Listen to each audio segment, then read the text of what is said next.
সুপ্রিয় দর্শক, আজকে আমাদের মাঝে উপস্থিত রয়েছেন সাধারণ সম্পাদক বাংলাদেশ টার্গেট বল অ্যাসোসিয়েশন মোহাম্মদ দীন ইসলাম। শুভ সকাল, কেমন আছেন?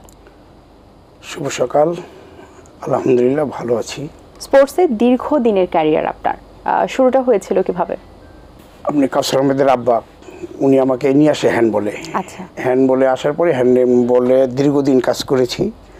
কাজ করার পরে তারপর রাগবিরও আমি মেম্বার ছিলাম, রাগবিরও কাজ করেছি। কাজ করার পরে আমি দেশের বাইরে যখন ইন্ডিয়াতে যেতাম হ্যান্ডবলের সাথে, রাগবির সাথে, থ্রোবলের সাথে, তখন দেখতাম এই খেলাটা ওখানে বাচ্চারা স্কুলে খেলতেছে।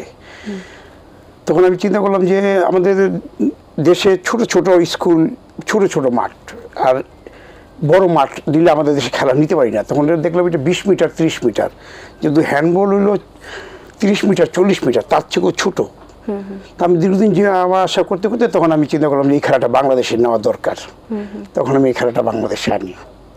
আচ্ছা, কতদিন ধরে এই দায়িত্বে? আমি 2019-এ প্রথমেই আমরা বঙ্গবন্ধু স্টেডিয়ামে সারা বাংলাদেশ থেকে প্রায় 200-র মতন আমার কোচ রেফারিরা আসছিল।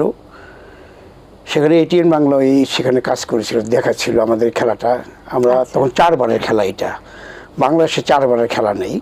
গোলকিপার 1জন, প্লেয়ার 5 জন। গোলকিপার ডায়মন্ড, উনি গিয়ে গোলও করতে পারবে, আবার নিচেও আসতে পারবে।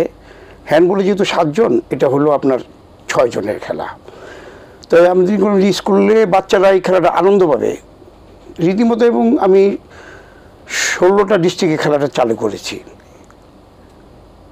এবং বর্তমানে চলতেছে এই 2025-এ আমি জানুয়ারি থেকে নিয়ে পর্যন্ত অলরেডি ফেব্রুয়ারিতে একটা চাপাইতে আমি একটা স্বাধীনতা কাপ করেছি। সেখানে বিজিবি, পুলিশ, ঢাকা, চাপাই, রাজশাহী, নওগাঁ, আমি 6টা টিম নিয়ে ওখানে একটা টুর্নামেন্ট করেছি। বিজিবি চ্যাম্পিয়ন হয়েছে।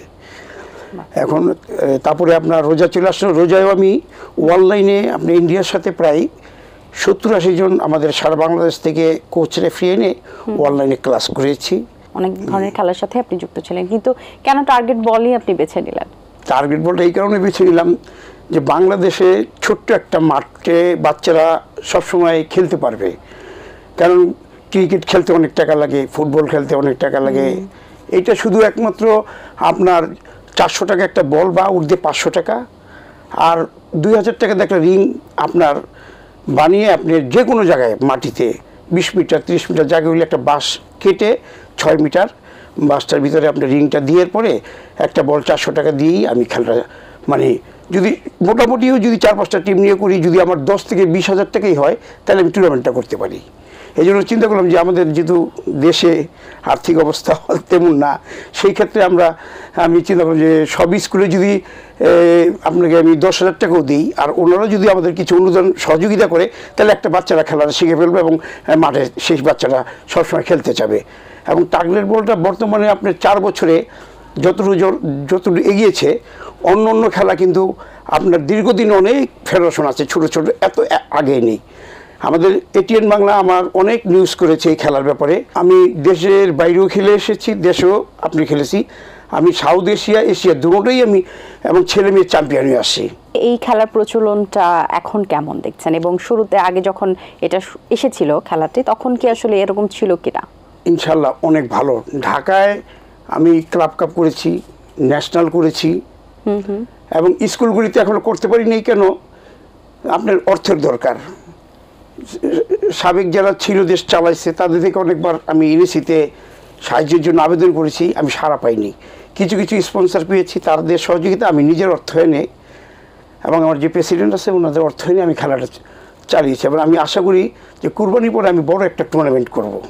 আচ্ছা, মানে স্কুলটা অলরেডি ঢাকার বাইরে, কিন্তু আপনি বরিশাল, তারপর আমাদের ঢাকার ভিতরে বিগননেসা এরা খেলছে। কিছু কিছু স্কুলে গিয়ে আমি খেলা করছি, বাট যে একটা টুর্নামেন্ট সবাইকে নিয়ে মাঠে জড়ো করে একটা আনন্দ উল্লাস বাচ্চাদেরকে দিব, সেটা এখনো করতে পারি। কিন্তু আসলে এটা আমি কুরবানি ঈদের পরে আমি একটা চেষ্টা করতেছি বড় ধরনের একটা টুর্নামেন্ট করার জন্য।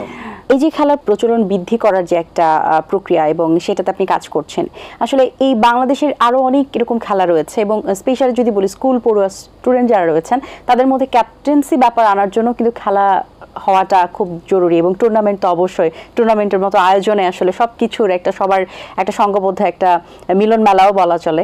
তো সব কিছু মিলিয়ে স্টুডেন্টদের জন্য এই খেলাধুলার আয়োজন করাটা কতটুকু জরুরি আপনার জায়গা থেকে কি মনে হয়?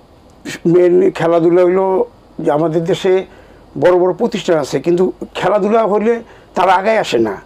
অন্য অন্য কাজে তাদেরকে পাওয়া যায়, কিন্তু খেলাধুলায় স্পন্সর পাওয়া যায় না। তা আপনাদের মারফতে আমি বর্তমান যে সরকার, যে উপদেষ্টা আছে, উনি যদি আমাদের এই ATN বাংলা নিউজটা দেখে আমাদের যদি একটু সহযোগিতা করে, একটু আগে দেয়, তাহলে আমরা ইনশাল্লাহ আমি সারা বাংলাদেশে খেলাটা ছড়িয়ে দিতে পারবো।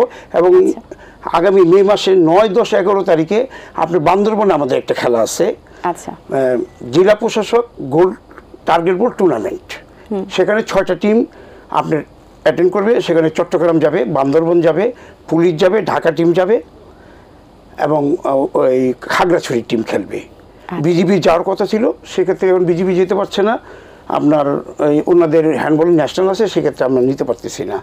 তো আমরা প্রতি মাসে, মানে আমাদের যে 1920 সালের পরে যে আমরা খেলাটা চালু করছি, আশা করি আমাদের যদি কাগজপত্র কেউ দেখতে চায়, সরকার এনেছি, তা আমরা প্রতি মাসে 1 মাস পর পরে আমরা খেলা এবং কোচ রেফারি অনলাইনে দেশে সবসময় আমরা করে আসছি।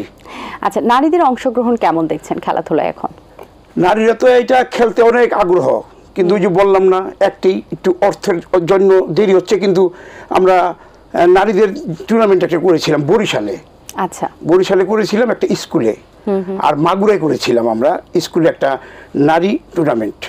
সেখানে আগ্রহ অনেক আছে। এখন অনেক ডিস্ট্রিক্ট থেকে আমাকে বলে যে স্যার, আমরাও কিছু অর্থ দেই, আপনিও কিছু অর্থ দেন, আমাদের এই খেলাগুলি চালু করেন। কারণ দেশের পরিস্থিতি মাঝখানে একটু এলোমেলো হলো, এখন যদি ঠিক হয়, আশা করি এই বছরে আমরা দীর্ঘ 12 মাসে অন্তত চেষ্টা করি 12টা খেলা করার জন্য। সেক্ষেত্রে আমরা ইনশাল্লাহ আগে যাব। আমরা কেন আগে যাব? এই কারণে আমাদেরকে মানুষ ভালোবাসে। আমরা স্পোর্টসে, আমি নিজেই 40 বছর যাবত স্পোর্টস লাইনে। আমি হ্যান্ডবলের সাথেও ছিলাম, রাগবির সাথেও ছিলাম, থ্রোবলের সাথে ছিলাম, আর ফুটবল প্লেয়ার ছিলাম। অতএব যে ডিস্ট্রিক্টেই আমি গেছি, ডিস্ট্রিক্টের লোকগুলি আমাকে অনেক ভালোবাসে।